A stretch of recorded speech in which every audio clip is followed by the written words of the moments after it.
أنت الحبيب خير الأنام، أنت نور وسلام، علمتنا صبرا جميل، أنت صادق أمين، أخلاقه نبع الهدى وصفاته قدوة لنا. أنت الحبيب خير الأنام، أنت يا محمدا، تسقينا من يديك عند حوض الكوثر، للأمة خليت سنتك الجوهر، صلى عليك الله.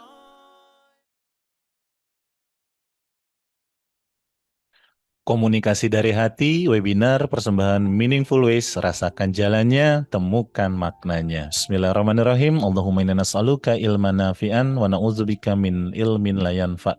Rabbi zidni ilma warzuqni fahma. Amin ya Allah ya rabbal alamin. Untuk itu kepada Kang Novi Setia Bakti dipersilakan. Baik, terima kasih Kang Reza. Kembali ingin menyapa Bapak Ibu yang sudah hadir di kesempatan pagi hari ini. Assalamualaikum warahmatullahi wabarakatuh. Alhamdulillah, alhamdulillahilladzi allafa baina qulubina fa asbahna bi ni'matihi ikhwana. Asyhadu an la ilaha illallah wahdahu la syarikalah wa asyhadu anna Muhammadan abduhu wa rasuluh. Allahumma shalli wa sallim wa barik ala nabiyyina Muhammad wa ala ali Muhammad. Gimana kabarnya Bapak Ibu sahabatku semuanya? Semoga dalam keadaan sehat, semoga senantiasa diberikan kehidupan terbaik oleh Allah Subhanahu wa taala, dan pasti Allah pasti akan berikan yang terbaik untuk kita. Semoga senantiasa diberikan kelapangan dada oleh Allah Subhanahu wa taala, karena dengannya kita akan bisa menerima apapun takdir yang Allah hadirkan dalam kehidupan kita.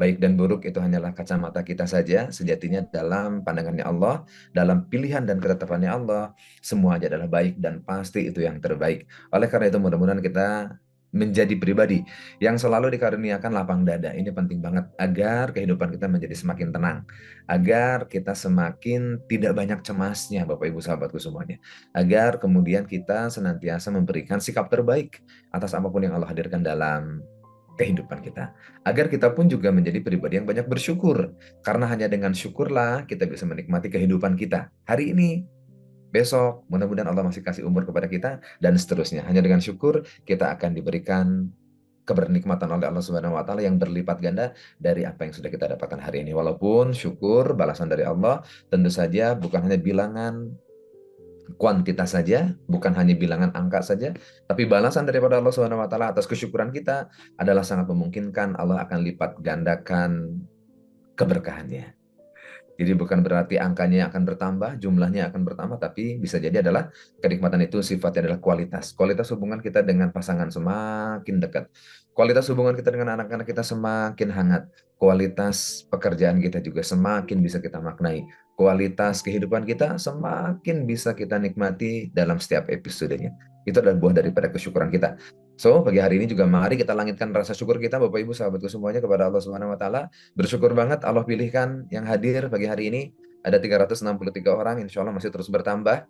Allah pilih kita, Allah coba hadirkan kita, Allah gerakan jempol kita untuk mengklik link Zoom pagi hari ini. Hingga kemudian kita berkumpul di ruangan Zoom kita pagi hari ini. Ketemu lagi dengan saya, mudah-mudahan gak bosan. Ini adalah pekan ketiga di bulan November. Ini menandakan bahwa Allah sedang menghendaki ada kebaikan. Oleh karena itu mari luruskan niat. Mari kita setting niat kita masing-masing, luruskan dan luaskan. Agar pertemuan ini menjadi pertemuan yang full keberkahan untuk kita. Agar Allah selipkan kebaikan di antara kita. Agar Allah membimbing lisan saya, agar Allah juga membimbing hati saya. Begitu pula mudah-mudahan Allah membukakan hati Bapak Ibu semuanya. Sehingga apapun yang kita bahas di kesempatan kita pagi hari ini adalah yang baik-baik saja di mata Allah Subhanahu wa taala, sehingga insya Allah mudah-mudahan tercatatkan oleh Allah Subhanahu wa taala menjadi amal solih untuk kita semuanya. Bismillahirrahmanirrahim. Mari luaskan dan mari luruskan niat kita masing-masing Bapak Ibu semuanya. Terima kasih juga saya ingin menyapa yang sudah hadir belakangan nih ya, yang tadi belum kesebutin, dari Jakarta Timur, dari Bekasi, dari Bukit Tinggi hadir lagi alhamdulillah.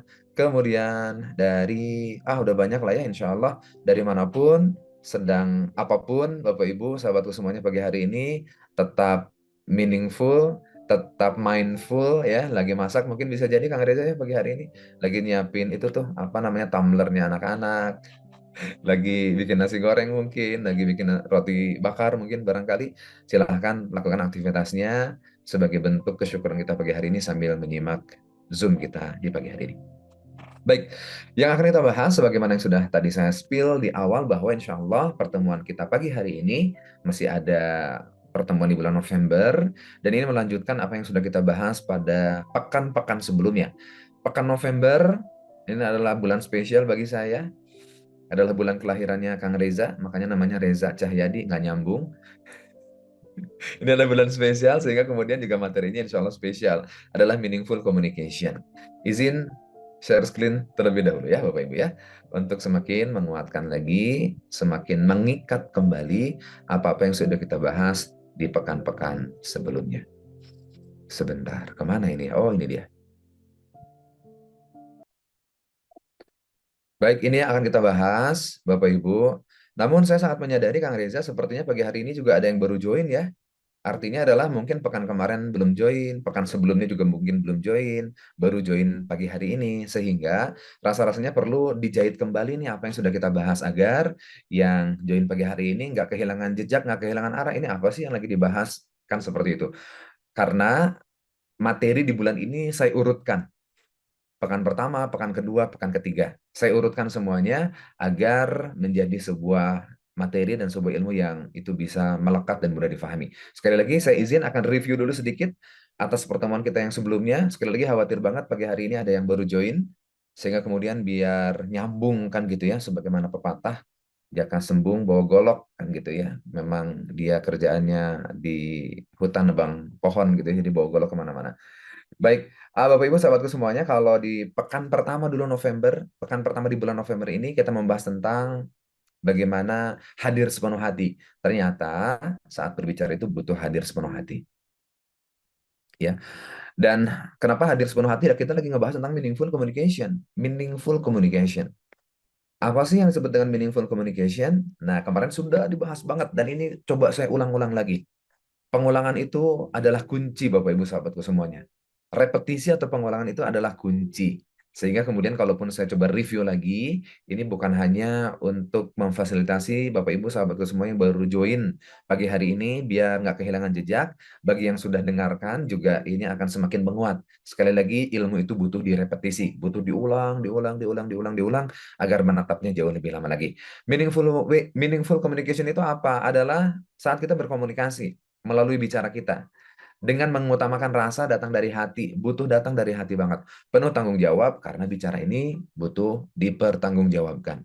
Apa-apa yang kita ucapkan ini butuh dipertanggungjawabkan dan perlu dipertanggungjawabkan dan juga pasti dipertanggungjawabkan di hadapan Allah Subhanahu wa taala. Maka bicara kita ini adalah bicara yang penuh dengan rasa tanggung jawab Bapak Ibu sahabatku semuanya. Berlandaskan kebaikan tentu saja, kita mengupayakan banget bahwa apa-apa yang kita sampaikan, apa-apa yang kita ucapkan kepada siapapun, kepada pasangan kita, kepada anak-anak kita, kepada tetangga kita, kepada teman-teman kita, sahabat kita, di tempat kerja. Bapak Ibu hari ini menjadi seorang dosen kepada mahasiswa, upayakan semuanya berlandaskan kebaikan. Seorang guru berbicara kepada muridnya, upayakan semuanya adalah berlandaskan kebaikan.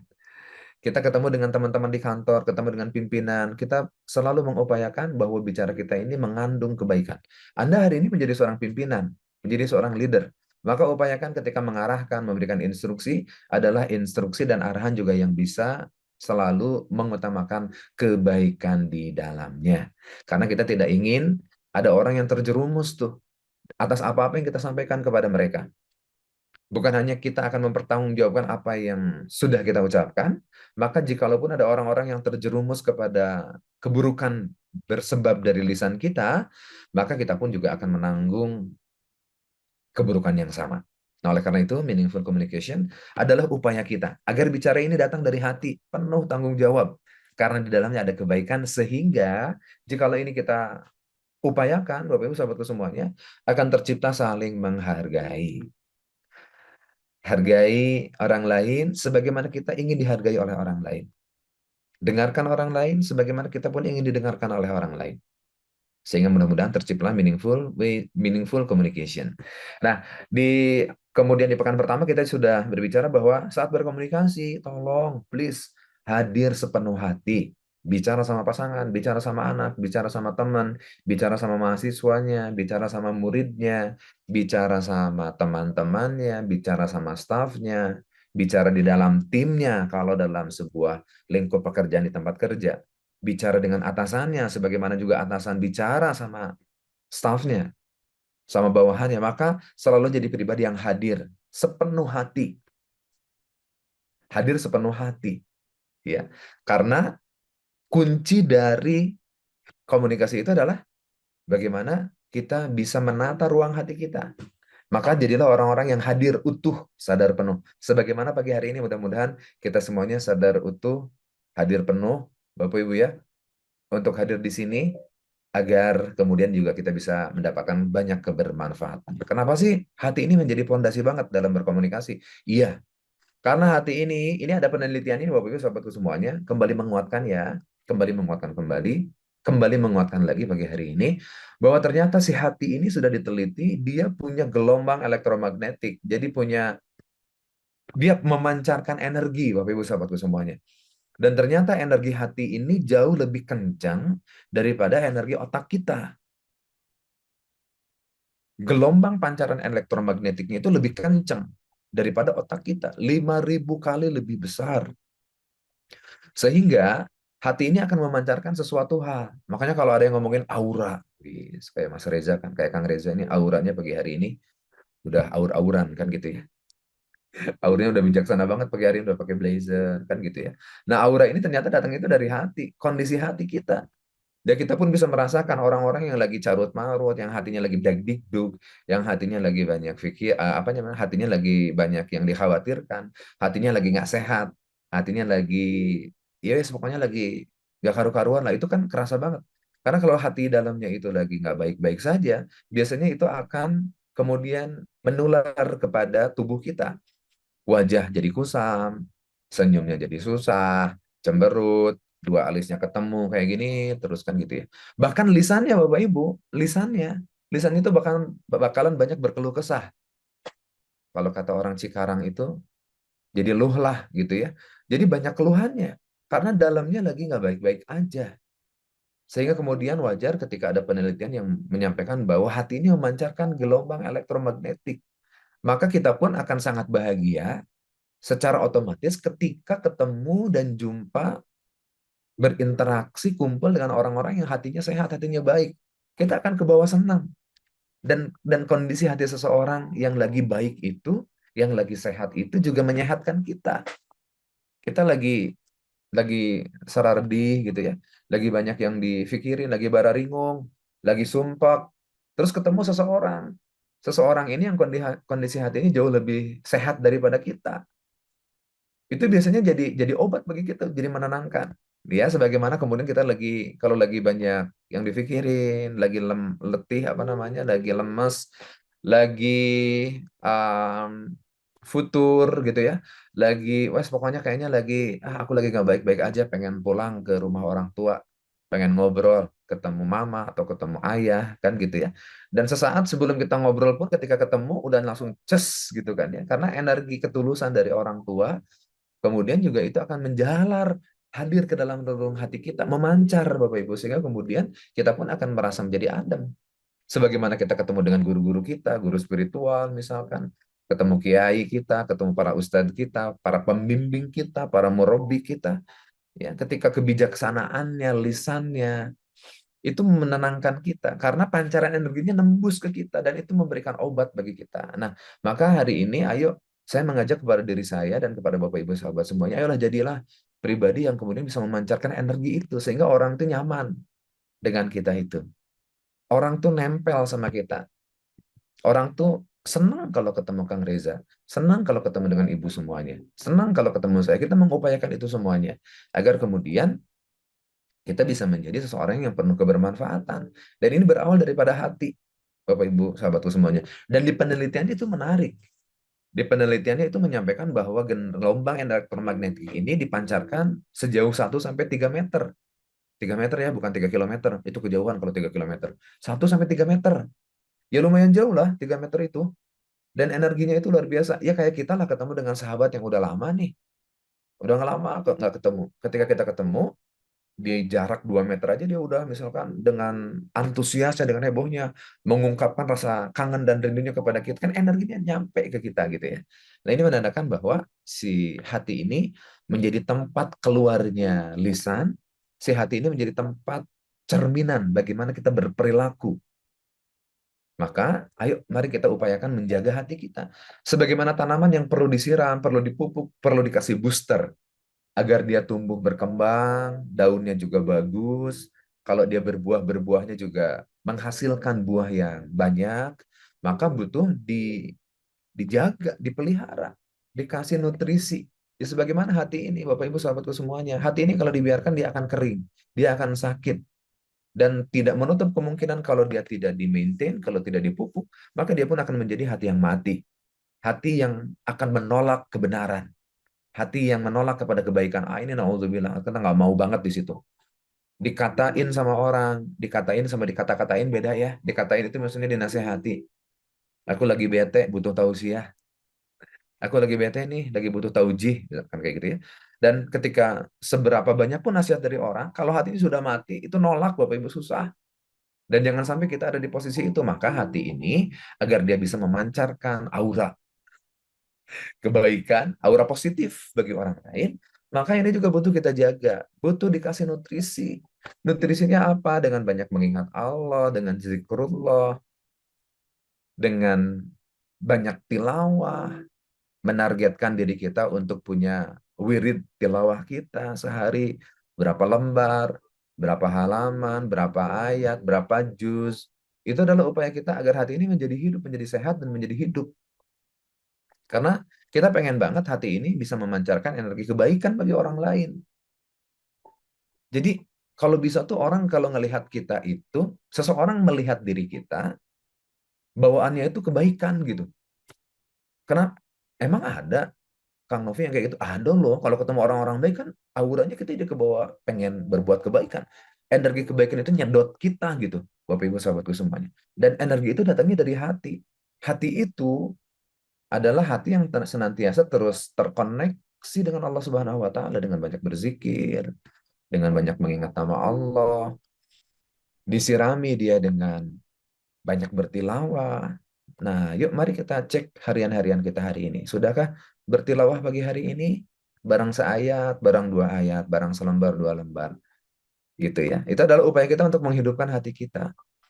Dan khusus bagi tilawah ini, Bapak Ibu sahabatku semuanya, jikalau kita menjadi nyaman tidak membaca Al-Quran, dengan banyak alasan yang lain, jangan-jangan Allah lagi nggak mau ngobrol sama kita. Nah, maka wajar hatinya semakin semakin keras, hatinya menjadi mati. Bagi apa namanya? eh Bagi seseorang yang kemudian dia merasa aman tidak baca Quran, jangan-jangan Allah lagi nggak mau ngobrol sama kita. Aduh, ini sakit hati banget ya. Sebagaimana anak kalau nggak mau ngobrol sama kita, kita sebagai orang tua kan, aduh itu tuh udah kayak kehilangan kehidupan kita karena orang terkasih. Anak kita nggak mau ngobrol sama kita itu udah luar biasa. Nih kalau misalkan Allah nggak mau ngobrol sama kita, ya gimana caranya? Karena kita butuh pertolongan daripada Allah Subhanahu wa taala. Dan bisa jadi indikatornya itu adalah ketika kita tidak mau berlelah-lelah, tidak mau menyisihkan di antara waktu yang kita punya, Bapak Ibu, dalam 24 jam yang Allah hadirkan dalam kehidupan kita sisihkan untuk membaca Al-Qur'an. Yuk, bagi yang belum, insya Allah mudah-mudahan setelah kajian ini segera buka mushafnya, bacalah barang seayat, 2 ayat, selembar, 2 lembar. Ini untuk menjaga konektivitas kita dengan Allah Subhanahu wa taala. Gimana kalau ada orang NPD seruangan sama kita di kantor, aura negatifnya nyebar, Kak? Ya nyebarlah. Maka kalahkan energi dia dengan energi positif kita. Gedean mana sama energi positif kita? Sudahlah, biarlah. Jangan sampai kita tersedot dengan energinya dia.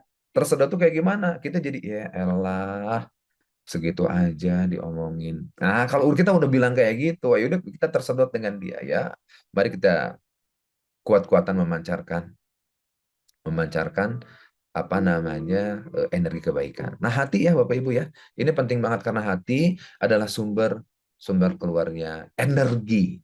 Karena hati yang menuntun lisan kita, karena hati juga akan menuntun tindakan kita. Nah, maka ini nih, hati ini ternyata ini kaitannya nih Bapak Ibu ya. Ini perlu banget diulang-ulang lagi biar semakin paham. Bapak Ibu, ada yang power, bicara itu ada yang punya kekuatan. Yang bicaranya itu mengarahkan, yang bicaranya itu didengar, yang bicaranya itu punya pengaruh, yang bicaranya itu mudah diiyakan sama orang lain, yang bicaranya itu membuat orang lain nyaman dengerin kita. Itu adalah power, punya kekuatan. Dan power itu datangnya dari mana? Tuh, power itu datangnya dari ketenangan hati, peace, dari love, dari rasa cinta, rasa kasih, dari rasa sayang, dari rasa berterima, menerima, acceptance. Orang-orang yang sabar, orang-orang penuh ketulusan, orang-orang yang berpasrah kepada Allah Subhanahu wa taala, itu biasanya kalimat-kalimatnya itu menghujam Bapak Ibu. Kalimat-kalimatnya itu mudah diterima karena hatinya dalam keadaan tenang, hatinya dalam keadaan penuh cinta, hatinya itu dalam penuh keadaan berserah kepada Allah Subhanahu wa taala, hatinya itu tidak sedang banyak luka di dalamnya sehingga kemudian bicaranya itu menjadi power gitu. Sebaliknya ada modelan komunikasi yang menekan. Yang menekan itu adalah yang kalau kita lagi marah, komunikasi kita jadi komunikasi menekan. Kamu sih, kata mama juga apa, dengerin. Nah, kalau kita lagi ngomong sama anak kita misalkan, marah itu menekan, force. Dan kalau kita menekan, marah, itu akan diterimanya juga akan nggak enak. Kalau begitu emang nggak boleh marah, Kang Novi. Marah itu boleh diterima karena itu adalah tanda. Sekali lagi, marah itu adalah tanda. Marah itu adalah alarm kita, bukan untuk memerintahkan kita mengiyakan apa yang sedang kita rasakan. Maksudnya bukan bukan perintah untuk melakukan sesuatu. Marah itu. Marah itu adalah sebuah energi yang butuh kita identifikasi. Bahwa aku sedang marah, kenapa aku marah, apa penyebabnya marah, kemudian itu adalah upaya kita untuk menenangkan diri kita. Ya, tahan dulu. Karena kalau lagi marah, kemudian langsung berbicara, bicara kita akan menjadi bicara yang menekan, menyalahkan, agresif pada akhirnya. Nah, oleh karena itu teman-teman, Bapak Ibu, sahabat yang dimuliakan oleh Allah Subhanahu wa taala, kenapa kita butuh menata hati kita di level tenang, di level bahagia, di level penuh dengan kesyukuran, di level dengan penuh rasa cinta dan kasih. Karena beda, orang lagi berbicara dengan penuh rasa cinta dan kasih, itu akan sangat berbeda dengan seseorang yang berbicara dengan penuh tekanan, intimidasi, akan sangat akan sangat berbeda. Nah, ini semuanya settingannya ada di mana? Settingannya ada di hati. Settingannya ada di dalam hati kita. Oke, itulah sebabnya kenapa hati ini penting. Nah, itu yang pertama kemarin ya, diulas lagi, direpetisi lagi sekali lagi karena khawatir ada yang baru join pagi hari ini. Yang kedua, di pekan selanjutnya kita telah membahas tentang bagaimana setelah hati ini kita setel, hadir sepenuh hati, maka yang keduanya dengarkan dengan empati. Hatinya sudah kita setel, maka sebelum kita berbicara, ini yang akan kita bahas, sebelum kita berbicara, maka jadilah pendengar yang baik. Jadilah pendengar yang baik untuk siapapun. Menjadi leader, jadilah leader yang mendengar terlebih dahulu agar kita bisa mengambil keputusan dengan baik. Menjadi seorang leader, dengarkan dulu apa yang sedang dirasakan oleh tim kita. Kesulitan apa yang sedang mereka hadapi. Apa yang sedang mereka rasakan. Dengarkan terlebih dahulu, baru setelah itu kita mengarahkan dengan lisan kita. Maka yang kedua, pengaruh itu datang, muncul, kekuatan itu muncul saat kita menjadi pribadi yang mau mendengarkan. Mendengarkan dengan empati. Ketika kita benar-benar mendengarkan, Bapak Ibu sahabatku semuanya, kita bukan hanya memahami kata, tapi juga menyentuh jiwa di baliknya. Apa yang sedang dia rasa. Mendengar bukan hanya menangkap kalimat, mendengarkan yang empati yang dimaksud di sini itu adalah bukan hanya mendengarkan kalimat demi kalimat, menangkap kalimat demi kalimat, tapi mendengarkan di sini adalah menangkap emosi apa yang sedang dia rasakan. Karena dalam setiap kalimat yang kawan bicara kita sampaikan kepada kita, itu ada rasa di dalamnya. Dia sedang marah, dia sedang kecewa, dia sedang bingung, dia sedang butuh arahan, dia sedang butuh petunjuk, dia sedang butuh solusi, dia sedang pengen ngobrol sama kita. Itu yang perlu kita tangkap dan kita butuh merefleksikan itu kepada mereka. Disitulah empatinya muncul. Nah, seringkali hari ini kita menjadi pendengar yang terdistrak dengan aktivitas kita. Sehingga kita tidak menjadi pendengar yang baik, dan di saat yang sama orang jadi nggak respect sama kita. Ya, jadilah pendengar yang baik. Waduh, ini kenapa ya Kang Reza di layar jadi banyak panah kayak gini ya? Jadilah pendengar yang baik, mendengarkan dengan seluruh kesadaran tanpa menghakimi. Makanya kemarin saya sampaikan, diulang lagi Bapak Ibu ya, biar menguat lagi. Kalau lagi berbicara, itu butuh berpikir. Kalau lagi mendengarkan, nggak boleh berpikir. Tidak boleh tercipta di sini pikiran-pikiran negatif, pandangan-pandangan, penilaian-penilaian negatif untuk kawan bicara kita. Karena tugas kita mendengarkan, menangkap informasi yang sedang dia sampaikan. Merefleksikan bahkan apa yang sedang dia rasakan. Mendengarkan dengan penuh kesadaran tanpa menghakimi dan niatnya adalah untuk hanya memahami saja. Tanpa menghakimi, niatnya adalah untuk memahami, bukan untuk mengkoreksi. Makanya nggak boleh nyela tuh kalau lagi dengerin. Sampai hajatnya kawan bicara kita selesai berbicara kepada kita, maka jangan dulu nyela. Jangan dulu bilang, tapi kan, oh itu kok udah menjadi cikal bakal terjadinya perdebatan tuh Bapak Ibu yang seperti itu. Maka niatnya adalah bukan menghakimi, niatnya adalah untuk memahami dan juga bukan untuk mengkoreksi atau bukan untuk menjawab. Tapi saat mendengarkan itu adalah kita sedang merasa apa yang sedang dia rasakan. Sebagaimana kalau kita ngobrol sama anak kita, apa yang sedang dia rasakan. Adakah kebingungan yang tersirat di situ? Adakah kebahagiaan yang terpancar di situ? Adakah kebingungan yang perlu kita selesaikan? Adakah dia sedang menghadapi sebuah permasalahan? Ya, ya begitu pula kita bertemu dengan siapapun. Maka mendengarkan itu kemarin ada levelnya kan. Ada yang ignoring, mengabaikan, ada yang pretending, pura-pura dengar, dan kita nggak suka tuh kalau dengan orang yang ignoring, pura-pura abai sama kita, ada di depan kita tapi dia abai sama kita, cuek sama kita. Kitanya udah nyerocos, kitanya udah nyampein dengan penuh antusias, tapi yang dengerinnya itu mengabaikan kita, itu nggak enak banget. Pretending, ada selective listening, hanya mendengarkan bagian-bagian tertentu dari percakapan. Attentive listening ini udah bagus nih. Dia memperhatikan dan fokus energinya hanya kepada kata-kata saja, namun yang paling penting yang diharapkan itu adalah active atau empathic listening. Mendengarkan dengan niat memahami sudut pandangnya dari pembicara, dari apa yang sedang dia sampaikan kepada kita, sehingga kita mampu betul-betul berempati terhadap apa yang sedang dia rasakan, sedang dia hadapi, yang sedang dia inginkan. Hadir sepenuh hati, itu langkah pertama. Langkah yang keduanya adalah dengarkan dengan empati. Baru kalau kita sudah hadir, kita udah dengar, kita sudah mendengarkan secara empati, baru setelah itu kita boleh berbicara. Ini yang akan kita bahas pagi hari ini. Nah, ini langkah yang ketiga. Langkah yang ketiganya adalah setelah mendengarkan, adalah sampaikan tanpa menyakiti. Diulang ya. Yang pertama tadi hadir sepenuh hati. Yang kedua, dengarkan secara empati. Yang ketiganya adalah sampaikan tanpa menyakiti. Setelah proses kita mendengar, setelah proses kita nangkepin informasi-informasi yang disampaikan kawan bicara kita, maka setelah itu kita boleh untuk menyampaikan apa yang menjadi tanggapan kita. Apa masukan kita kepada dia? Apapun yang ingin kita sampaikan, sampaikan. Kejujuran yang disampaikan dengan lembut lebih mudah diterima dibanding diam yang menyimpan luka. Wais. Ini jadi quotes kita pagi hari ini ya Kang Reza ya. Boleh jadikan status. Kejujuran yang disampaikan dengan lembut lebih mudah diterima dibanding diam yang menyimpan luka. Ah, daripada aku salah, mending diam aja. Daripada menyakiti dia, mending aku diam aja. Nah kalau gitu jadi ada dua tuh. Apa namanya, yang jadi korban. Dia jadi korban karena dia tetap berada dalam kesalahannya. Kita juga jadi korban karena ternyata menyimpan, nggak berani mengungkapkan apa-apa yang perlu diungkapkan, itu jadi luka, Kang Reza. Kitanya jadi luka. Kitanya juga ya jadi luka lah. Jadi luka itu maksudnya gimana ya? Ya jadi nggak lepas, nggak ngemplong gitu. Kenapa nggak ngemplong? Ya karena nggak diomongin, nggak diungkapin. Kenapa nggak diungkapin? Takut dianya sakit hati. Maka ya udahlah.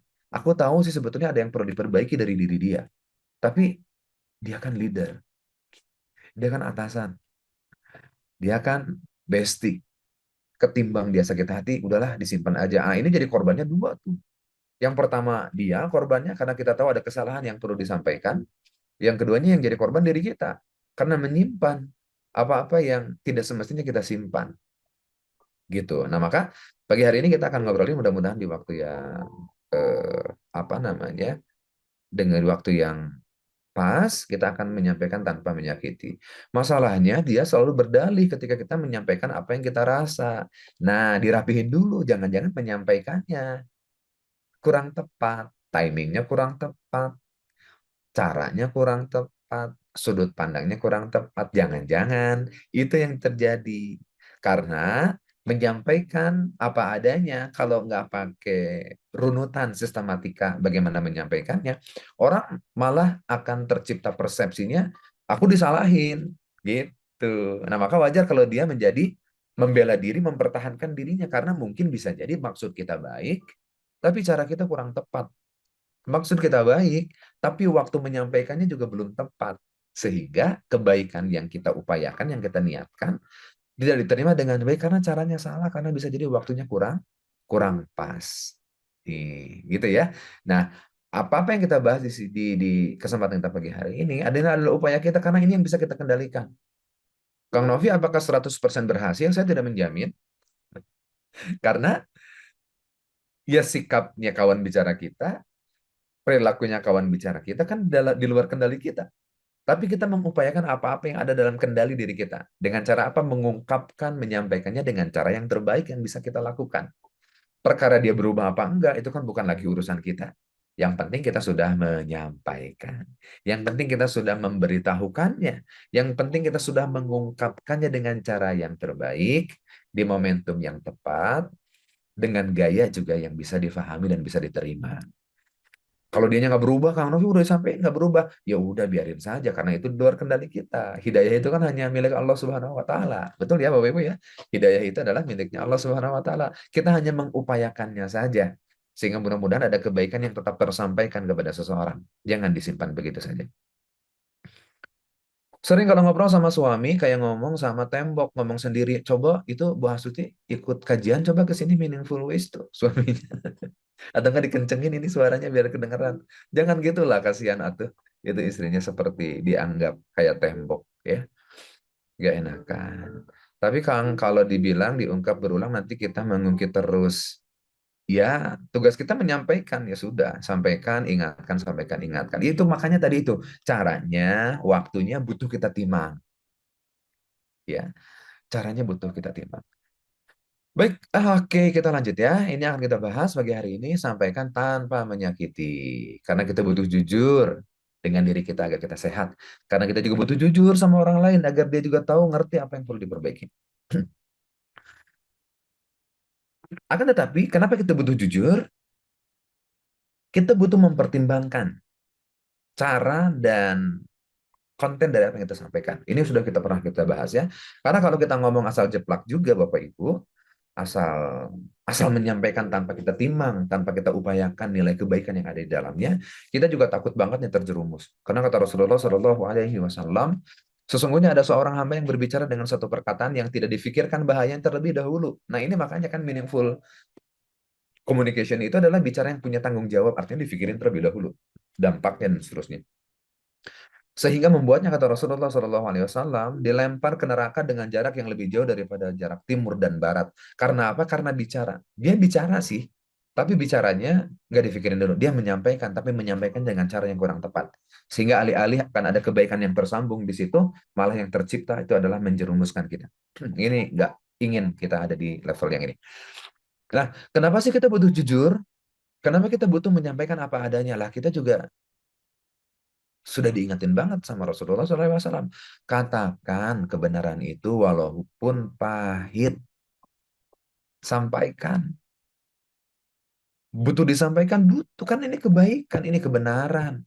Kalau kita tidak menyampaikan, kalau kita menyimpannya dengan alasan nggak enak, dengan alasan sungkan, dengan alasannya, kalau nggak diterima gimana? Nanti kalau misalkan dicuekin gimana? Iya, akan tercipta dosanya dua kali itu bisa jadi. Dosa dia dengan keburukannya yang melakukannya, dosa kita yang kemudian kita tahu ada yang salah tapi kita tidak mengingatkannya. Ini kan ada menjadi nilai yang tidak baik bagi kita. Maka katakanlah kebenaran walau itu pahit. Maknanya adalah apa? Menunjukkan bahwa kebenaran itu harus disampaikan dengan keberanian. Tapi sekali lagi nggak cukup berani doang, karena cuma berani doang bisa jadi salah kita menyusun kalimatnya, ujung-ujungnya dia salah menerimanya, alih-alih kebaikannya tersambung, yang terjadi adalah aku merasa disalahkan, aku merasa tersudutkan, aku merasa dipojokkan misalkan. Padahal bisa jadi yang menyampaikannya adalah tentang kebaikan. tapi tidak dilandaskan oleh ilmu. Nah, sekali lagi ya, menunjukkan bahwa kebenaran harus disampaikan dengan keberanian. Kepahitan bukan alasan untuk diam, Bapak Ibu. Kemudian juga struktur hierarki organisasi juga bukan alasan untuk diam. Dia kan pimpinan kamu. Dia kan orang paling nomor satu di perusahaan ini. Kepahitan bukan alasan untuk diam. Yang penting cara penyampaiannya tetap beradab. Nah, ini yang tadi saya sampaikan ya. Yang paling penting itu adalah caranya, waktunya ditakar tepat, insya Allah. Dan tentu saja dilandasi oleh niat yang lurus karena Allah Subhanahu wa Ta'ala. Aku pun jikalau menyampaikan ini bukan sedang ingin menyalahkan dia, menyudutkan dia, tapi aku menyampaikan ini, pahit sih sepertinya iya, tapi ini adalah untuk kebaikan dia, kebaikan bersama. Kepahitan bukan alasan untuk diam. Yang penting cara penyampaiannya tetap butuh beradab. Sehingga kemudian ketika kita bisa menyampaikan apa-apa yang perlu disampaikan, pahit memang iya. Jikalau itu bisa disampaikan dengan baik, itu akan menekankan integritas diri dalam interaksi sosial. Kemudian juga Allah Subhanahu wa Ta'ala telah berfirman kepada kita, wahai orang yang beriman, bertakwalah kepada Allah dan ucapkanlah perkataan yang benar, kaulan sadida. Berarti perkataan yang lurus, tepat, tidak menyakitkan, namun tidak berbohong apa adanya. Gak boleh juga ABS tuh asal Bapak senang. Sehingga kemudian, oh iya hari ini tuh Kang Reza ada yang sebut dengan sugar coating. Iya, sugar coating itu jadi dilapis gula. Makanan kalau dilapis gula itu kan nampak lebih menarik dan dimakan lebih manis kan gitu ya. Bisa jadi dalamnya itu biasa-biasa aja. Nah, perkataan juga ada yang sugar coating tuh, yang dimanis-manisin. Dan itu ada lagunya Kang Reza paham banget tuh, manis di bibir. Dan seterusnya nanti dilanjutin sama Kang Reza ya. Itu manis di bibir karena pengen dinilai baik, bagus gitu, menjilat. Padahal hatinya tidak seiring sejalan dengan apa yang disampaikan, bahkan cenderung berbohong. Ini juga nggak boleh nih. Perkataan itu harus lurus, tepat, tidak menyakitkan, iya, dan di dalamnya nggak ada kebohongan, tapi juga kita bicara apa adanya, tidak menyakitkan dia. Ini yang perlu kita sampaikan. Nah, ini anak hari ini, anak Gen Z bilangnya sugar coating. Bicara yang terlalu manis, dimanis-manisin. Sehingga dia nggak jujur. ABS asal Bapak senang. ABS asal Bu senang. Ini juga nggak boleh ya. Oke, menuntut kejujuran dan ketepatan dalam menyampaikan pesan.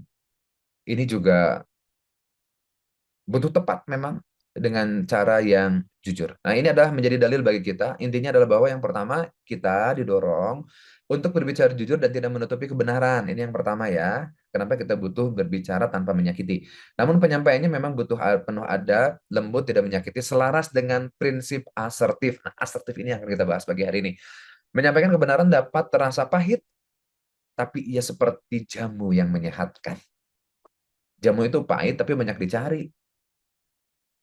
Udah tahu jamu itu pahit, tapi banyak dicari. Kenapa orang mau minum jamu yang pahit? Karena dia merasa, dia menganggap bahwa di balik kepahitan jamu yang sedang dia minum, itu ada kebermanfaatan untuk melangsingkan badan, untuk menyehatkan kulit, untuk apalagi ya manfaat jamu ya. Silahkan googling aja ya, manfaat jamu itu apa saja. Intinya adalah di balik pahitnya jamu, itu ada kesehatan yang menurut sebagian orang meyakini bahwa itu bermanfaat bagi dirinya. Sehingga dicari, sehingga dia ridho.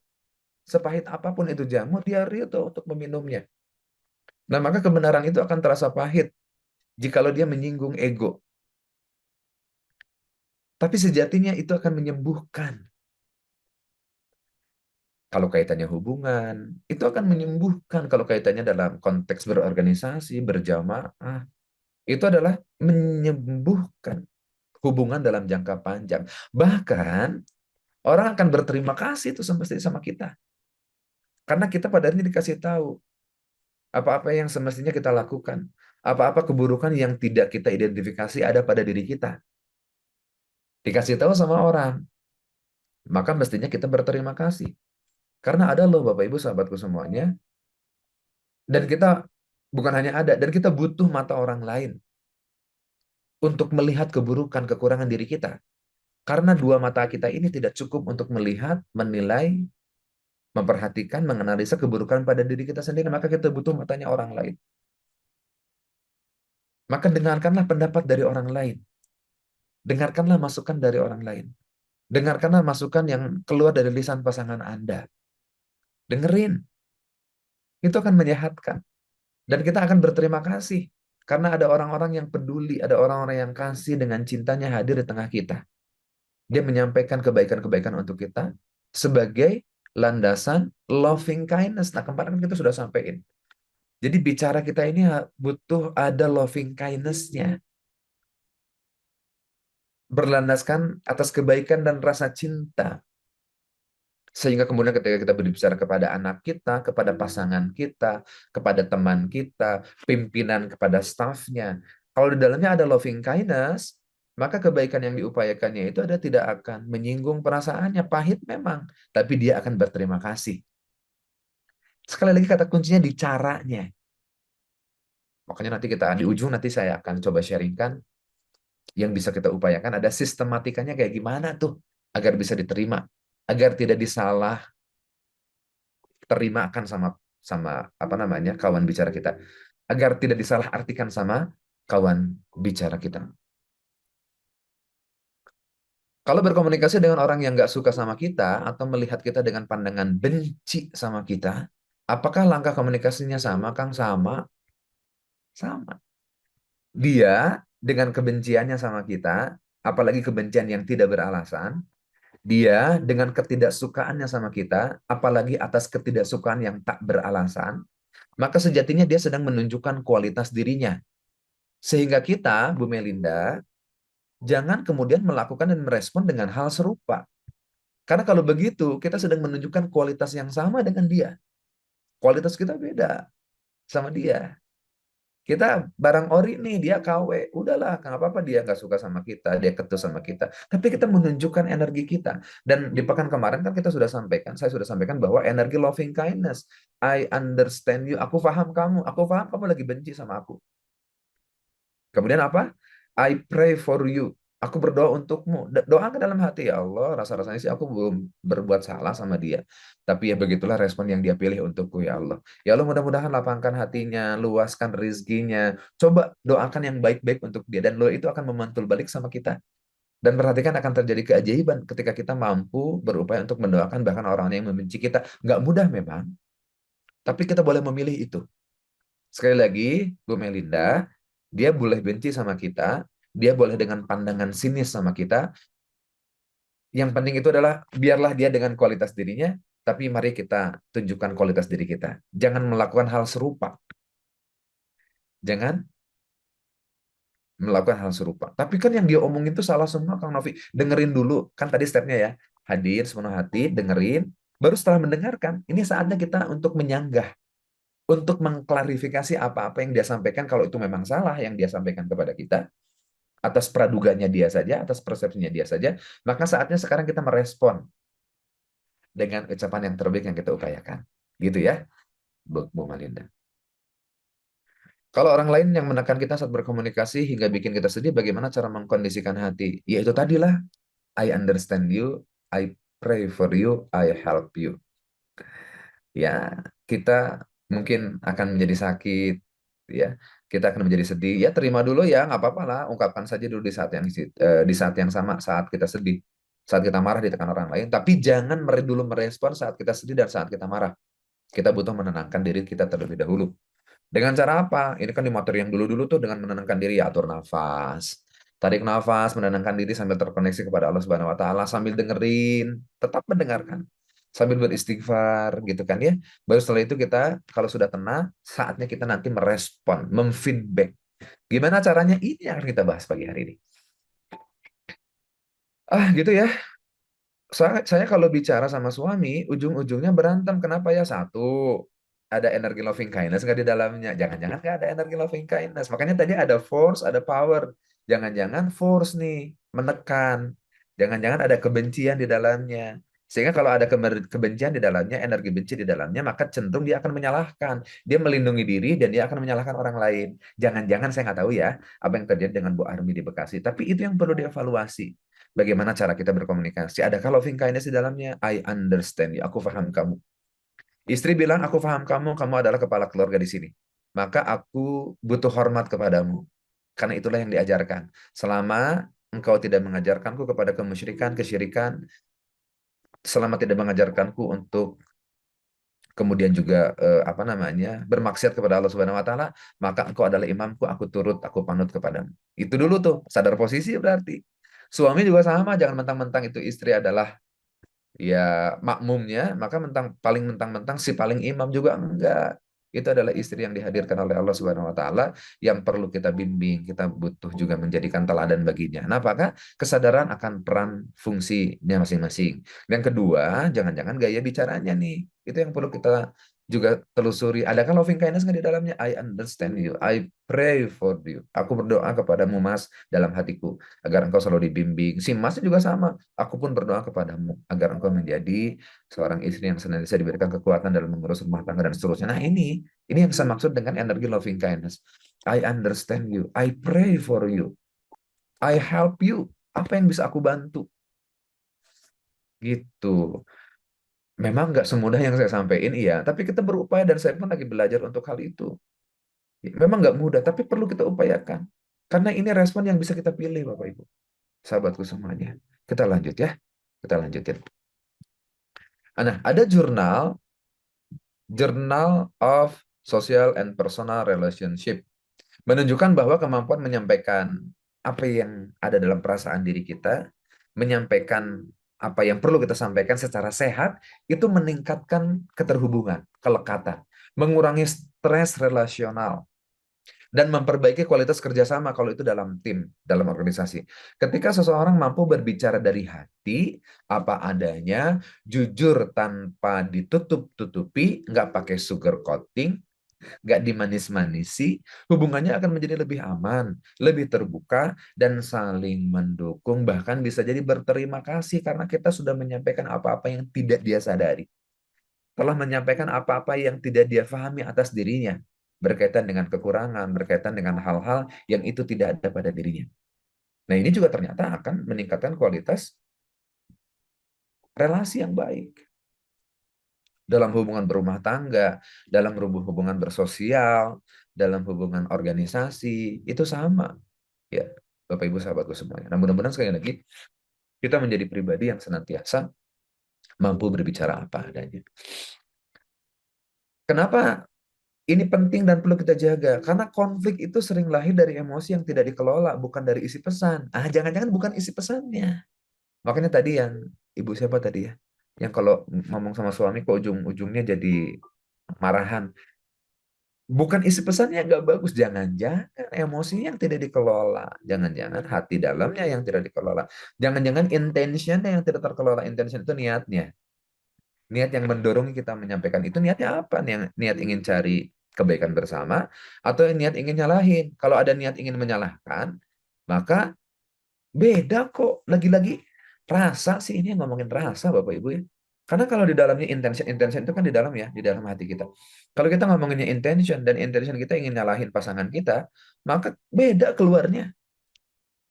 Dan itu akan tertangkap. Ingat, hati itu 5.000 kali lebih kencang daripada otak. Maka kalau kita memang niat awalnya ingin menyalahkan dia, pasangan kita, itu juga akan ketertangkapnya seperti itu energinya. Maka wajar dia akan defense. Dia akan mempertahankan dirinya. Apalagi suami nih, paling tidak mau kalau kemudian marwahnya itu merasa terlangkahi, maka dia akan melindungi posisinya gitu Bapak Ibu sahabatku semuanya. Dia akan melindungi posisinya. Padahal yang sedang dibahas itu baik, itu bagus untuk kebaikan. Tapi karena energi dalamnya tidak terkelola dengan baik, apa itu maksudnya Kang Novi? Itu intention. Itu tadi ngomongin loving kindness gitu. Ungkapan hati yang jernih memperkuat rasa percaya dan menutup celah kesalahpahaman. Nah, kebalikannya, ungkapan hati yang jernih, ya, tadi ya loving kindness bolak-balik itu nyampein tentang hal itu. Untuk apa aku berbicara seperti ini? Karena apa? Atas dasar apa? Dengan cara apa? Ini menjadi penting. Respons yang tenang berpengaruh langsung pada menurunnya intensitas konflik. Isinya baik, tapi kalau emosinya nggak baik, menyampaikannya itu nggak akan nyampe tuh frekuensinya, nggak akan ketemu frekuensinya. Keamanan emosional adalah fondasi komunikasi yang menyembuhkan luka lama. Ya, keamanan emosional, saling menjaga rasa, saling menjaga kondisi, saling memahami posisi. Nah, makanya Bapak Ibu, ada 3 modelan komunikasi. Yang pertama itu adalah modelan komunikasi agresif. Agresif itu nyerang, agresif itu nyalahin. Adalah kemampuan untuk mengkomunikasikan apa yang diinginkan, dirasakan dan difikirkan kepada orang lain, namun memaksa. Kan tadi saya sampaikan ya, sampaikan apa-apa yang perlu disampaikan. Nah, yang agresif itu dia sudah menyampaikan apa yang perlu disampaikan, tapi caranya kurang tepat. Tapi caranya maksa. Caranya ngegas gitu lah, kurang lebih kayak gitu ya. Frontal, tidak menghargai hak-hak perasaan orang lain, sehingga akunya ngemplong karena sudah menyampaikan apa-apa yang perlu disampaikan, tapi dianya jadi sakit hati. Ini juga nggak oke nih kayak gini. Akunya oke, akunya lepas, tapi dia yang mendengarkan juga malah jadi marah sama kita. Ini juga nggak oke. Ini namanya agresif, nyerang, ngatur, gitu ya. Ini yang nggak boleh. Yang kedua, ada tipe kebalikannya tuh. Kebalikan daripada agresif itu adalah pasif. Pasif itu apa? Ketidakmampuan. Kalau yang agresif, dia mampu menyampaikan apa-apa yang dia rasa. Tapi caranya menyerang, menyalahkan. Ini juga tidak akan diterima dengan baik. Orang tua yang agresif sama anak-anaknya menyampaikan yang baik, tapi dengan cara menyerang, menyalahkan, juga anak bukan jadi nurut sama kita, bahkan dia akan balik benci sama kita. Yang pasif itu yang kayak gimana? Yang pasif kebalikannya adalah ketidakmampuan untuk mengkomunikasikan apa yang diinginkan. Itu tadi mendem, nyimpen dengan alasan sungkan, dengan alasan takut jadi sakit hati, dengan alasan banyak alasan yang lainnya sehingga dia memilih dirinya untuk pasif, nggak ngomong deh. Ketidakmampuan untuk mengkomunikasikan apa yang diinginkan, dirasakan, dan difikirkan kepada orang lain dengan cara diam dan membiarkan orang lain menentukan. Akhirnya adalah akunya jadi nggak baik-baik saja, dianya tetap dengan kondisinya. Ini juga nggak oke nih. Agresif, pasif. Jangan-jangan ada kebaikan yang tidak tersambung kalau kita pasif, Bapak Ibu sahabatku semuanya. Ada kebenaran yang tidak tersampaikan kalau kita pasif. Pahit memang, tapi butuh kita sampaikan. Lantas kalau begitu, apa yang perlu kita ambil? Yang perlu kita ambil itu jalan tengahnya. Agresif disampaikan, tapi dengan cara yang tepat. Ini yang disebut dengan asertif. Asertif itu adalah kemampuan untuk mengkomunikasikan. Kemampuan untuk menyampaikan apa-apa yang kita rasa, apa-apa yang perlu kita sampaikan kepada siapapun. Dirasa, yang difikir kepada orang lain, namun tetap menjaga perasaannya dia. Tetap menghormati posisinya dia. Tetap menghargai hak-hak dan perasaan kawan bicara kita. Itu namanya asertif. Sehingga asertif ini menjadi gaya komunikasi yang perlu kita pelajari bareng-bareng. Kita belajar terus untuk bisa asertif agar hubungan kita semakin baik. Asertif kepada pasangan, asertif kepada anak, asertif kepada teman, asertif kepada leader kita. Leader juga asertif sama stafnya, dosen asertif sama mahasiswa. Begitu pula sebaliknya, mahasiswa sama dosennya asertif. Jadi enak. Dan ternyata asertif ini ada ilmunya. Asertif ini ada step by stepnya. Nah, halo, ini masih hadir ya. Mana waktu sudah menunjukkan pukul 6.42. Pengen ngecek dulu yang sudah hadir 580 orang pagi hari ini. Sampai slide yang tadi dulu. Hadir ya Bapak Ibu semuanya ya. Masih aman menyaksikan, masih menikmati apa yang disampaikan. Boleh. Oke, memutar kata.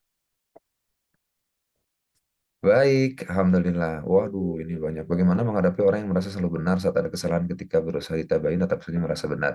Tugas kita menyampaikan sudah, Bu Suli. Tugas kita menyampaikan sudah. Dianya terus defend kan? Dianya terus merasa benar kan? Dianya menyangkal. Selama intention kita menyampaikan kepada dia, selama niat kita menyampaikan kepada dia, niatnya adalah penuh kasih sayang, loving kindness, menyampaikan kebaikan, sampaikan itu. Perkara diterima apa enggak, diikutin apa enggak, diturutin apa enggak, itu sudah lagi bukan menjadi urusan kita. Bu Suli, aman ya?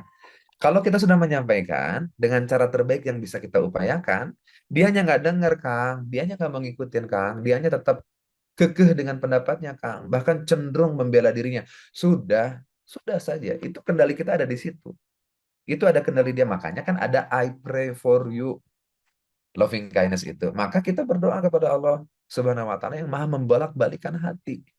Maha membolak-balikan hati kita dan Maha membolak-balikan hatinya Dia.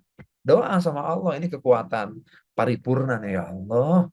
Aku sudah menyampaikan apa-apa yang perlu aku sampaikan, tapi kok rasa-rasanya diterimanya kurang baik. Aku pun sudah mengupayakan yang disampaikan itu dengan cara yang terbaik. Ya Allah, Engkau yang Maha membolak-balikan. Berikan hidayah, berikan petunjuk kepadanya, ya Allah. Gitu. Sudahlah, jangan ambil pusing.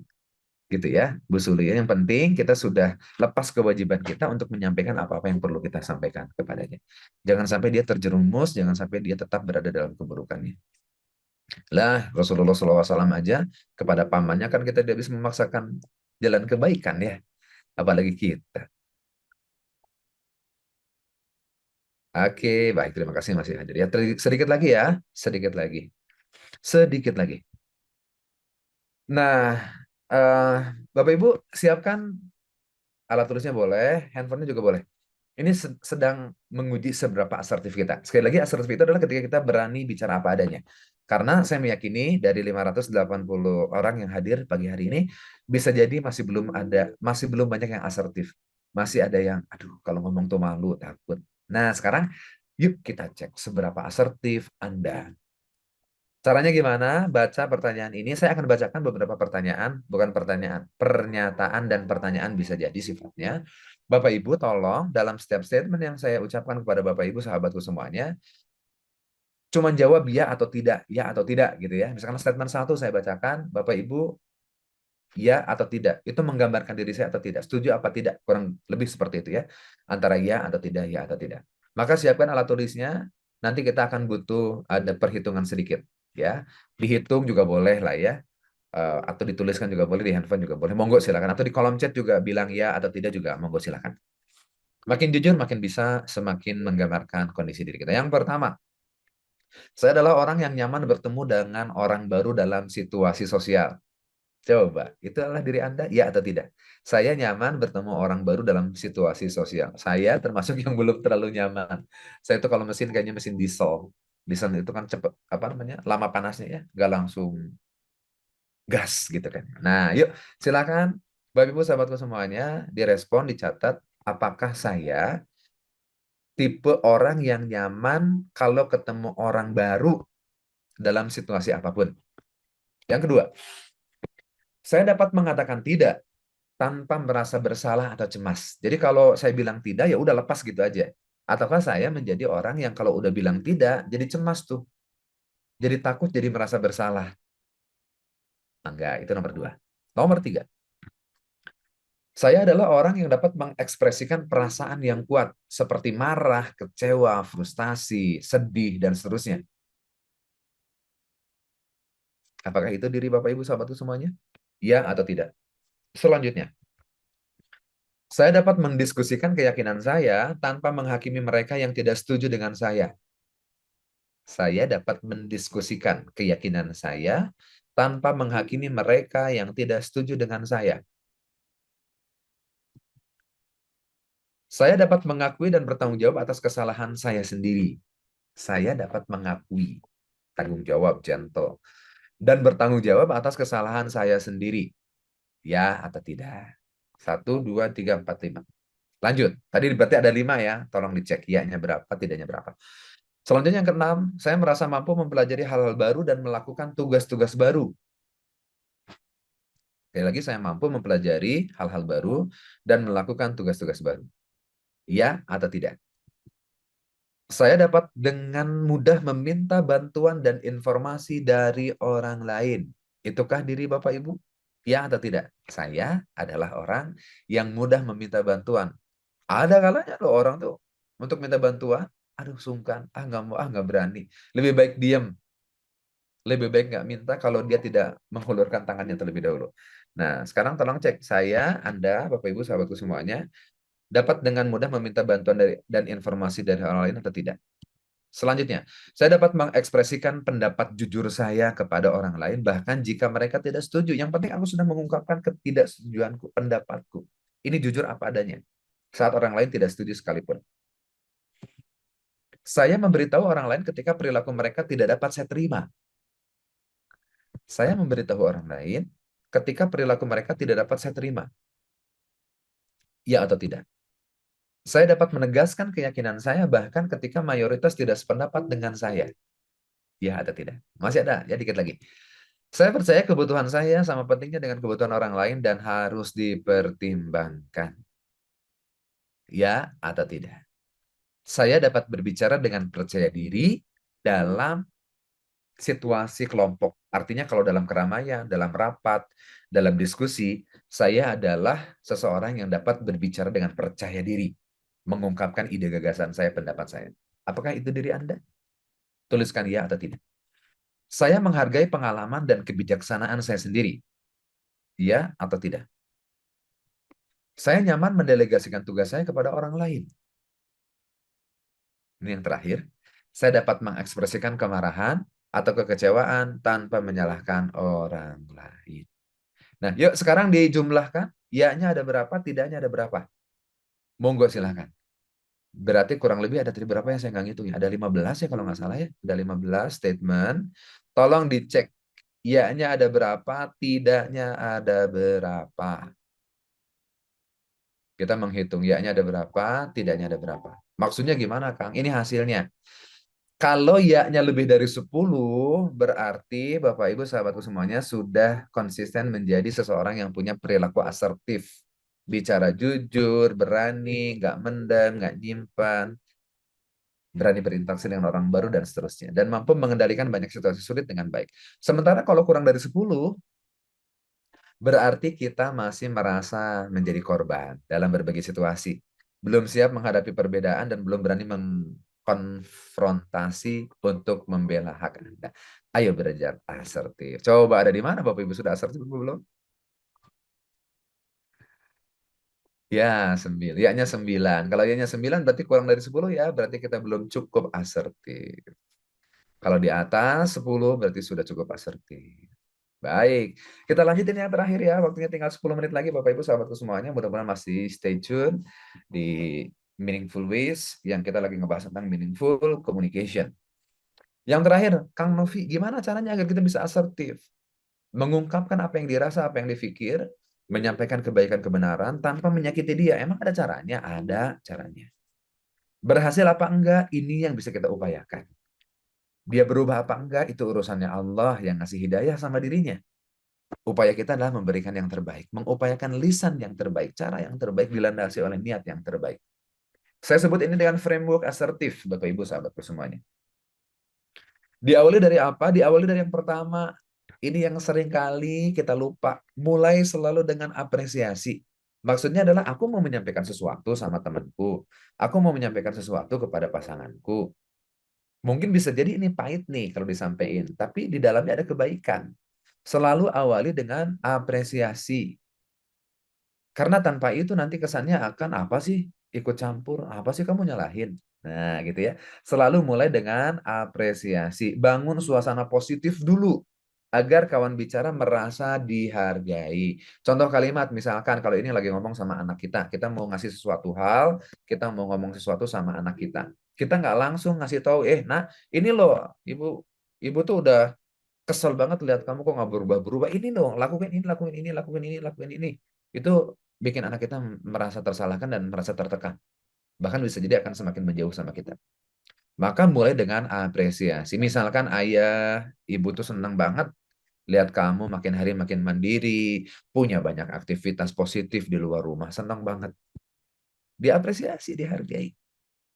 Setelah diapresiasi, dihargai, yang kedua sampaikan fakta, sampaikan situasinya yang jelas. Hindari opini berlebihan, fokus pada data kalau ada, fokus pada kenyataan, fokus pada realita. Nah, ini lanjutin lagi sama yang tadi setelah ngasih apresiasi. Ini konteksnya kita sama anak kita nih. Beberapa kali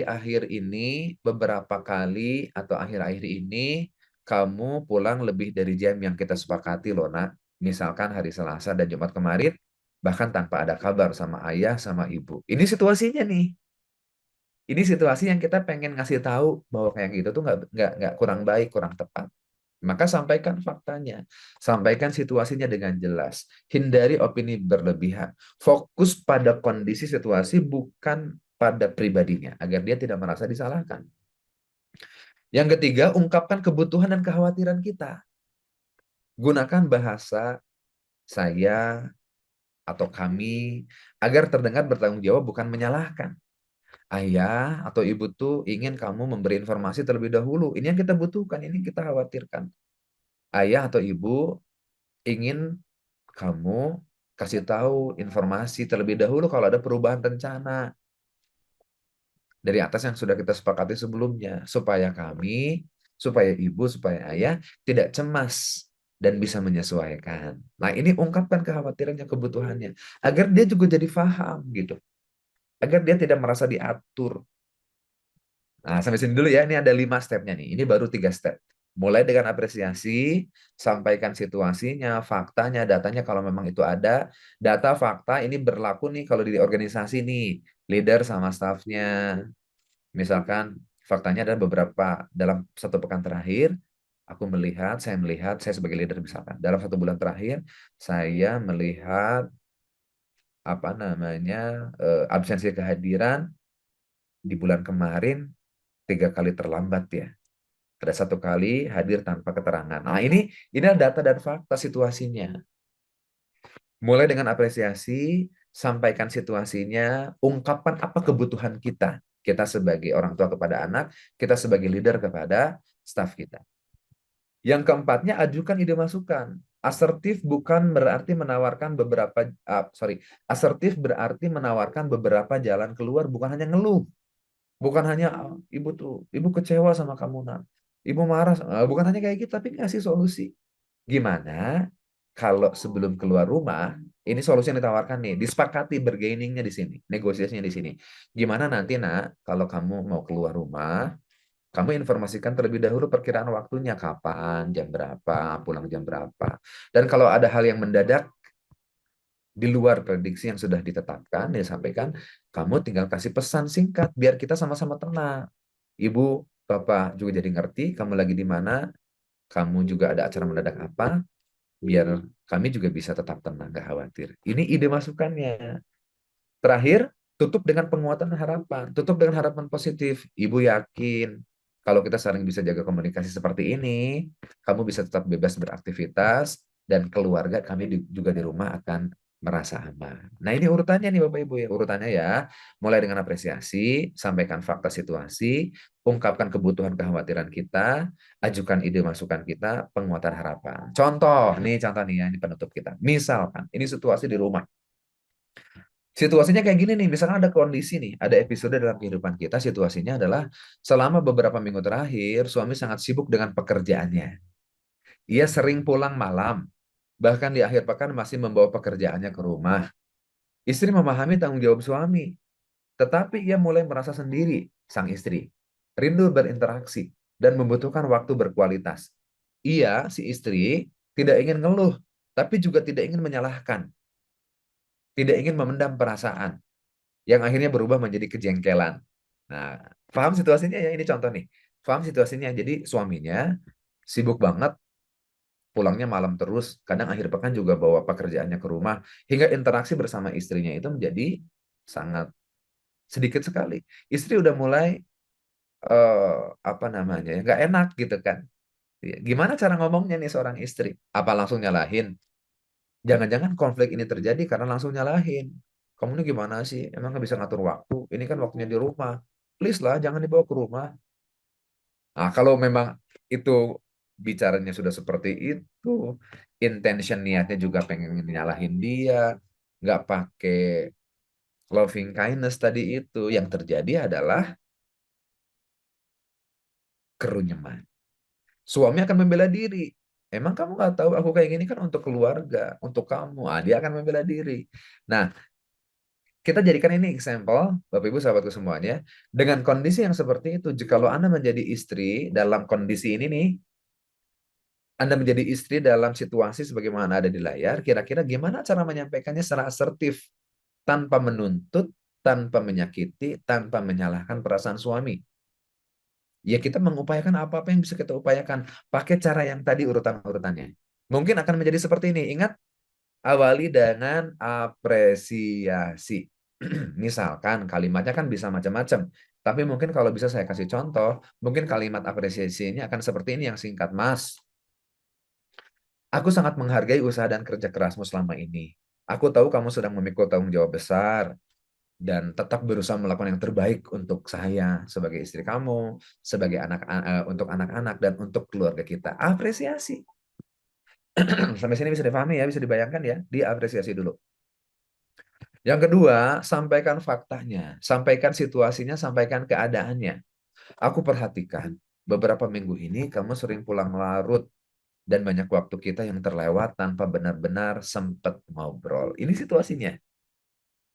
Kita apresiasi dulu, kemudian kita kasihkan faktanya, kita sampaikan situasinya. Ungkapkan keinginan atas fakta yang tadi, atas kondisi yang tadi, bahwa si emasnya ini pulang larut malam dan banyak waktu yang tersita.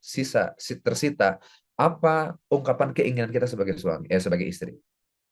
Ini diungkapin, aku sebenarnya kangen ngobrol sama kamu. Aku ingin kita punya waktu bersama meski sebentar supaya tetap merasa dekat dan terhubung. Coba sampai sini. Ada ruang menyalahkan suami di sini? Coba. Ada ruang menyalahkan suami di sini? Kita istri ketika menyampaikan seperti ini, apa-apa yang perlu diungkapkan tersampaikan, tersampaikan. Ungkapkan keinginan kita. Aku pengen ngobrol lebih lebih dekat. Nggak ada yang disalahkan kan? Nggak ada yang disalahkan. Oke, yang keempatnya, ajukan gagasan. Istri bilang, Mas, gimana ya? Kalau kita atur deh bareng 20-30 menit setiap malam untuk duduk berang lagi. Duduk bareng dulu tanpa gangguan gadget atau pekerjaan. Atau mungkin pilih satu malam deh Mas di setiap pekan untuk kita makan malam bareng, mau di luar, mau di rumah, mau dimanapun deh. Yang penting nanti dalam satu pekan ada satu malam kita makan malam bareng di luar. Bakso kek, mie ayam kek, nasi goreng kek, seblak kek, apapun itu. Itu gagasan kita sebagai istri. Sampai sini ada yang disalahkan? Gak ada yang disalahkan. Terakhir yang kelima, harapan positif. Mas, aku yakin kalau kita bisa atur sedikit waktu aja untuk berdua, suasana di rumah akan terasa jauh lebih hangat dan nyaman buat kita berdua. Ini yang bisa kita upayakan. Ini yang bisa kita lakukan. Ini dalam kendali kita. Tetap pakai loving kindness tadi di awal ya. Pakai loving kindness. Menyampaikannya dengan cara yang tepat, intonasinya tepat. Diksinya kita pilih. Sampaikan apresiasi, sampaikan situasinya, faktanya, ungkapkan keinginan kita seperti apa, ajukan gagasannya, harapan positifnya seperti apa. Kang Novi, emang gampang? Mungkin bisa jadi tidak terlalu gampang, tapi kita boleh memilih. Dan mari kalau setuju, kalau mau dicoba, boleh di-capture ini menjadi framework-nya. Jadi langkah-langkah kita untuk berbicara. Kang Novi di sini apakah akan dijamin tidak terjadi konflik bergantung dari bagaimana Bapak Ibu menyampaikannya. Di waktu yang kapan menyampaikannya. Itu juga menjadi variabel penentu keberhasilan. Intentionnya apa? Hatinya dibawa kemana? Dan diksinya kita upayakan. Saya meyakini dari 5 langkah ini tidak ada satupun kalimat yang menyalahkan. Tapi istri sedang mengungkapkan apa yang sedang dia rasa atas fakta yang sedang terjadi dan dia mengajukan gagasan. Ini yang bisa kita upayakan Bapak Ibu sahabatku semuanya, dan ini yang saya sebut dengan asertif. Mudah-mudahan langkah sederhana, mudah-mudahan langkah yang bisa kita upayakan, ini bisa menjadikan pola komunikasi kita semakin membaik. Belum pandai ngomong, ya makanya dibikin skrip dulu nih. Ini kan ada susunannya, bikin skrip dulu, direncanain dulu aku ngomongnya gimana ya. Bikin skrip dulu, latihan dulu, nggak apa-apa itu. Sangat manusiawi sekali. Dan kalimatnya itu bisa disesuaikan sesuai dengan seleranya masing-masing, Bapak Ibu. Tapi ini adalah urutan-urutannya. Tetap sebelum berbicara ada I understand you. Aku paham kamu lagi sibuk. I pray for you. Aku pun berdoa mudah-mudahan engkau senantiasa diberikan kemudahan dalam setiap urusanmu. Ini istri kepada suaminya. I help you. Aku pengen bantu kamu agar kondisi rumah tangga kita, komunikasi kita makin bagus, makin oke. Kalau suami jauh sama kan penyampaiannya sama lah, mungkin medianya yang berbeda, pakai telepon. Sekarang tuh kan bisa video call, sama, caranya sama. Caranya sama, urutannya sama, Bapak Ibu. Berapa lama bagi pemula bisa belajar komunikasi asertif ini, Kang? Tidak ada waktu yang jelas bisa disampaikan. Semakin dilatih, semakin bisa kita terbiasa. Latih dulu lah sama anak-anak kita, gitu ya. Latih sama siapapun. Semakin banyak dilatih, semakin sebagaimana juga saya terus berlatih untuk bisa menjadi pribadi yang asertif. Kepanjangan Kang, orang belum belum ngomong udah manyun, mungkin pakai WA aja kali ya. Ya, makanya kan tadi saya bilang, disampaikan dalam waktu yang tepat, di saat ini juga penting. Dilihat dulu ya kalau dianya lagi bete, ya kita jangan langsung ngomong kayak gini ya, butuh direlaksasi dulu, kan gitu kan ya. Kepanjangan, ya mangga disesuaikan. Tapi setidaknya kontennya, urutannya seperti ini, isinya agar tidak ada siapapun yang disalahkan. Kita mengupayakan bahwa dalam setiap upaya apa namanya yang disampaikannya itu tepat. Bahkan mungkin pakai WhatsApp juga kalimat texting juga oke baik tuh kalau kalimatnya kayak gini. Baik, itu yang bisa saya sampaikan, Bapak Ibu sahabatku semuanya. Gimana mau komunikasi asertif kalau mengetahui suaminya selingkuh? Tetap disampaikan. Menurut saya tetap disampaikan apa yang Anda rasakan. Pakai yang ini. Tetap tunjukkan kualitas diri kita. Tetap tenang. Kang Novi tenang. Kang Novi nggak ngerasain. Iya kan kita boleh juga boleh memilih. Kita boleh memilih tenang atau tetap memilih marah, kecewa. Ya itu kan pilihan kita. Dan mana yang akan membuat kita menjadi merdeka. Pilihan perasaan mana yang kita pilih. Sebagaimana Ibu memilih, Bu Elin memilih kondisi mana yang akan membuat nyaman. Marah membuat lebih nyaman. Kecewa, pasti kecewa. Tidak butuh terima itu. Dan mari kembalikan lagi. Butuh ngomong, selama itu kita perlu, Bu Elin merasa perlu untuk berbicara, untuk mengungkapkan apa yang dirasa, ya sampaikan itu. Ya, dengan cara yang terbaik. Begitu ya. Kita selalu akan dihisab atas apa yang kita lakukan. Kita tidak akan pernah dihisab atas apa yang dia lakukan. Karena dia punya hisabnya tersendiri. Kita juga punya hisabnya tersendiri. Kalimat-kalimat yang kita upayakan kebaikan di dalamnya, itu akan juga menambah posisi kita dan catatan kebaikan kita di hadapan Allah Subhanahu wa taala. Terima kasih Bapak Ibu sahabatku semuanya, selamat beraktivitas ya pagi hari ini. Mudah-mudahan Allah senantiasa membimbing kita, mudah-mudahan Allah senantiasa membersamai setiap langkah kita. Sekali lagi yang saya ucapkan, butuh latihan, butuh disiplin, tidak mudah iya, saya tidak menjamin ini mudah, tapi kita boleh memilih ini.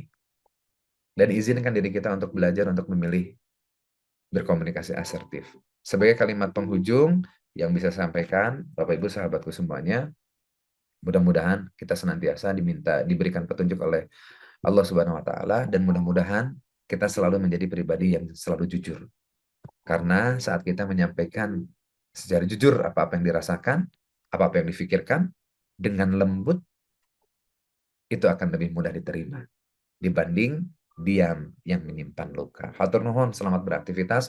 Barakallahu fikum. Selamat mengantarkan anak-anak, selamat bekerja, selamat mengajar, selamat berjualan, selamat ngepel, selamat nyuci piring, dan apapun yang akan dilanjutkan setelah ini, Allah insya Allah akan menjadi pelindung dan pemberi petunjuk kepada kita. Walafu minkum. Wassalamualaikum warahmatullahi wabarakatuh. Waalaikumsalam warahmatullahi wabarakatuh. Alhamdulillah, syukran jazakallah khair Kang Novi pagi hari ini sudah membersamai kita kembali keluarga besar Meaningful Ways dengan tema Meaningful Communication ya, masih di rangkaian beliau nih. Jadi tadi saya ingin menginfokan juga nih bagi Bapak Ibu yang tertinggal Zoom pada pagi hari ini khususnya gitu ya, silahkan boleh nanti main ke YouTube-nya Meaningful Ways biar bisa nyimak dari awal atau bahkan ingin menyimak dari pekan pertama. Jadi biar berurutan tuh tadi apa yang disampaikan oleh Kang Novi dari pekan pertama, kedua, sampai dengan yang pertemuan ketiga di hari ini.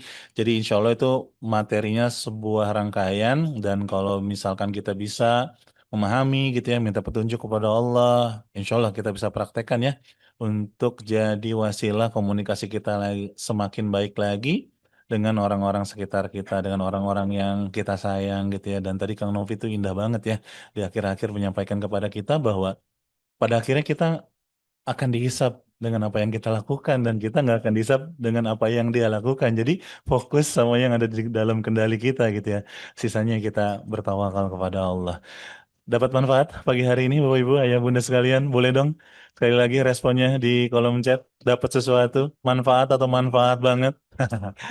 Kalau mendapatkan manfaat dari keberadaan Meaningful Ways gitu ya, dari webinar-webinar kita setiap pagi seperti ini, dan Bapak Ibu ingin berkontribusi, silahkan seperti biasa saya memfasilitasi, kami Meaningful Ways memfasilitasi kebaikan Bapak Ibu Ayah Bunda sekalian untuk sama-sama kita support gitu ya, dakwah di Meaningful Ways ini. Jadi silahkan bagi yang mau, bagi yang berkenan, boleh langsung ke rekening BSI seperti biasa atau boleh di-scan krisnya nih, QR code-nya, boleh di-scan berapapun Bapak Ibu sebesar rasa syukur kita menghargai waktu, mensyukuri ilmu, niatkan untuk menambah keberkahan ilmu yang kita dapatkan pagi hari ini gitu ya, sehingga kita nanti akan semakin mudah mengamalkan apa-apa yang sudah Allah titipkan kepada diri kita ya, melalui lisannya Kang Nompi pagi hari ini. Jadi silahkan mau 1.000, 2.000, 5.000, 5 juta, mangga halal pokoknya ya. Insya Allah kita terus pergunakan untuk sama-sama dalam rangka menebarkan ilmu yang bermanfaat melalui guru-guru kita di Meaningful Ways atau bahkan ingin bergabung menjadi pilar utama keluarga besar Meaningful Support Program, menjadi bagian utama kita yang senantiasa konsisten insya Allah dalam konteks saling mengingatkan, mendoakan, dan juga menguatkan satu sama lain ya. Apalagi di grup juga ada Bunda Ambar dan juga Ustadz Indra yang insya Allah siap gitu ya berdiskusi, tanya jawab dengan Bapak Ibu ketika ada persoalan-persoalan tentang kehidupan, tentang mental health atau bahkan mau bahas fikih muamalah gitu ya, tentang akad-akad yang selama ini sedang dijalankan ini benar nggak ya secara syariat. Nah, atau apapun bahas Quran bersama Ustadz Indra itu boleh. Silahkan ditanyakan aja di grup gitu ya. Dan bonusnya, kalau ada kelas eksklusif di akhir pekan, Bapak Ibu keluarga MSP ini nggak perlu daftar lagi ya. Karena all access full beasiswa untuk keluarga besar MSP. Apa aja sih Kang Reja kegiatannya selain itu? Nah, silahkan tanya-tanya aja dulu ke Kak Hadijah. Kak Hadijah insya Allah siap menerima diskusi dari Bapak Ibu ya. Sudah hampir 200 ya, kurang lebih keluarga besar MSP kita yang saya ingin mengucapkan terima kasih banyak. Syukron jazakumullah khairan khususnya ya kepada keluarga besar MSP yang terus yang masih bertahan sampai dengan saat ini sama-sama berjuang agar Meaningful Ways tetap hadir, tetap eksis menghadirkan program-program yang insya Allah bermanfaat, berdampak buat umat, buat masyarakat ya. Mudah-mudahan ini jadi wasilah kita semua nih. Semakin banyak amal jariah kita, semakin banyak pahala kebaikan kita, dan menjadi jalan kita juga semakin disayang sama Allah ya. Menjadi wasilah Allah senantiasa menolong hidup kita. Gitu ya Bapak Ibu sekalian, sekali lagi terima kasih banyak. Insya Allah besok kita jumpa lagi di regular webinar. Doakan kami semua gitu ya untuk bisa terus membersamai, dan seperti biasa kalau tidak ada halangan insya Allah besok akan dibersamai oleh Ustadz Indra Firmansyah ya di hari Selasa, dan akhir kata menambah keberkahan di hari ini, di hari Senin yang semakin cerah nih semakin siang, kita sama-sama tutup dengan mengucap hamdalah yuk Alhamdulillah ya Rabbil Alamin, sempurnakan dengan doa kafaratul majelis. Subhanaka Allahumma wa bihamdika asyhadu an la ilaha anta Astagfirullah wa atubu ilaih. Barakallahu fikum, berkah selalu, selamat beraktivitas, selamat menjemput keberkahan, saling mendoakan. Wassalamualaikum warahmatullahi wabarakatuh. Dan kirimkan doa-doa terbaik buat Kang Novi. Silahkan, yuk. Waalaikumsalam Waalaikumsalam warahmatullahi wabarakatuh. Untuk Allah, teman-teman semua, keluarga di dunia walaupun keluarga terima kasih karena Novel. Selalu diberi keberkahan oleh Allah. Allah sehat-sehat semua. Be okay, cause you Semoga are here to selalu stay. dalam urusannya. There's no doubt Sehat you're selalu. getting Barakallahu stronger. fiik. It's the path Assalamualaikum you have warahmatullahi chosen for me. Sampai jumpa di besok. And I can't stop thinking about you. I know you're here by my side. You're the reason I feel so amazing. Thank you for being part of my life. Subhanallah, Alhamdulillah, I can't live without my deen. Subhanallah, Alhamdulillah, I can't live without my deen. Oh Allah, because because of you, I feel blessed. Because of you, oh Allah, because of you, I feel blessed. Oh Allah, because of you, I feel blessed. Because of you, oh Allah, because of you, I feel blessed. You're a gift, and the more I discover, I found peace in my mind, body, and soul.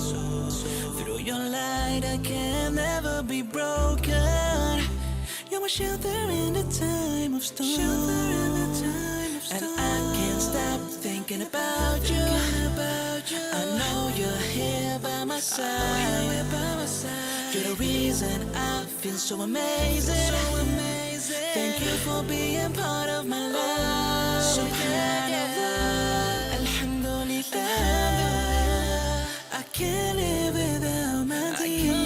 Subhanallah, Alhamdulillah, I can't live without my deen. Oh Allah, because of you I feel blessed. Because of you, oh Allah, because of you I feel blessed. Oh Allah, because of you I feel blessed. Because of you, oh Allah, because of you I feel blessed. Cause I follow till I, cause I follow